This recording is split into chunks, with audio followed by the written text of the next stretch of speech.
Autobiography of Simón Bolívar. Chapter 1. My Early Years.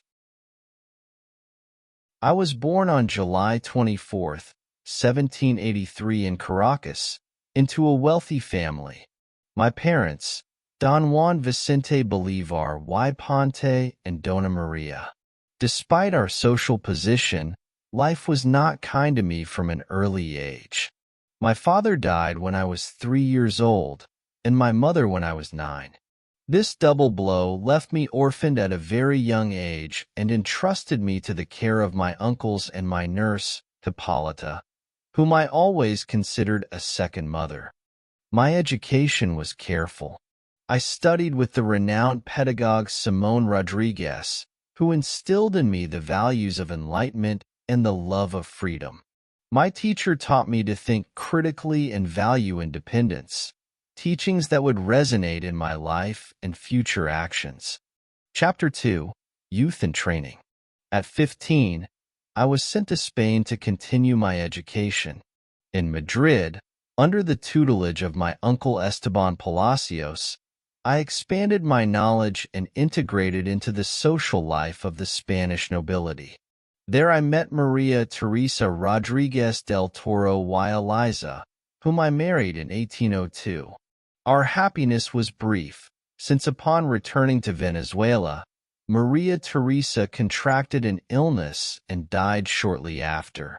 His death was a devastating blow that marked my life and made me swear never to remarry. After the tragic loss, I decided to return to Europe, where I met important political and intellectual figures.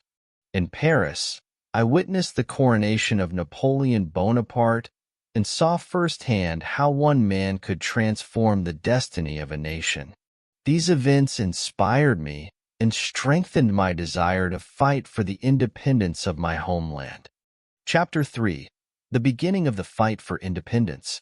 In 1807, I returned to Venezuela with the firm determination to free my country from the Spanish yoke.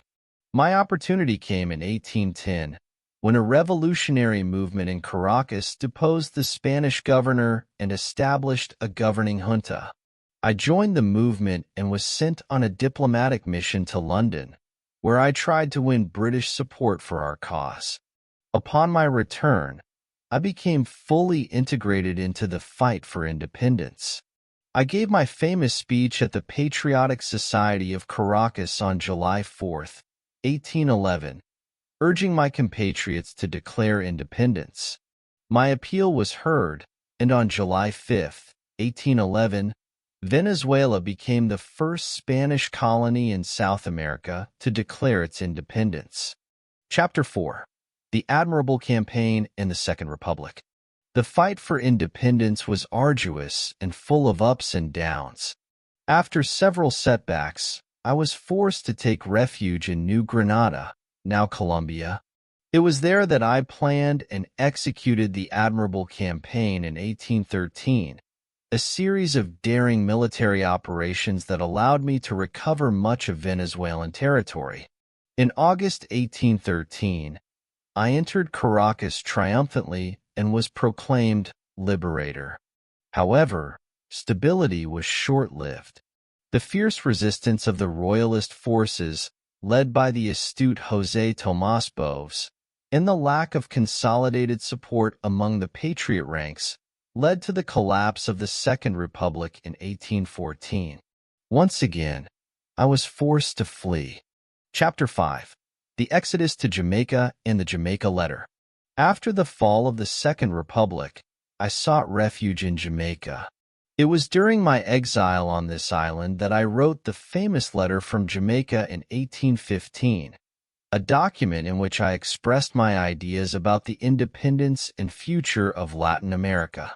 In this letter, I appealed to foreign nations to support our struggle and outlined a vision of a united America free from colonial rule.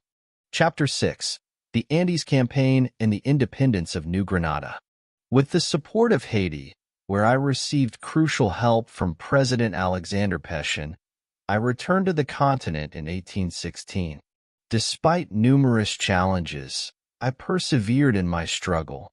In 1819, I led one of the most impressive military campaigns in history, the Andes Campaign.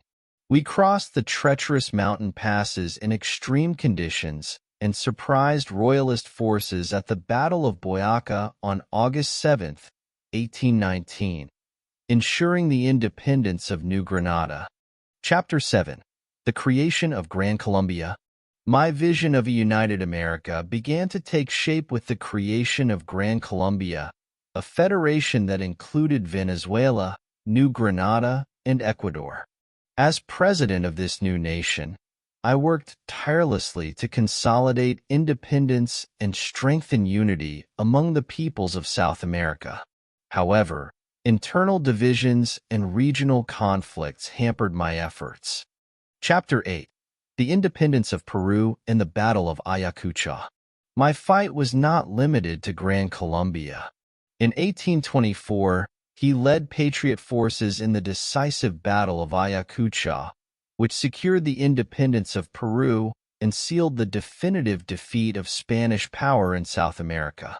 In recognition of my efforts, I was named dictator of Peru and later founded the Republic of Bolivia, which bears my name in honor of my contributions.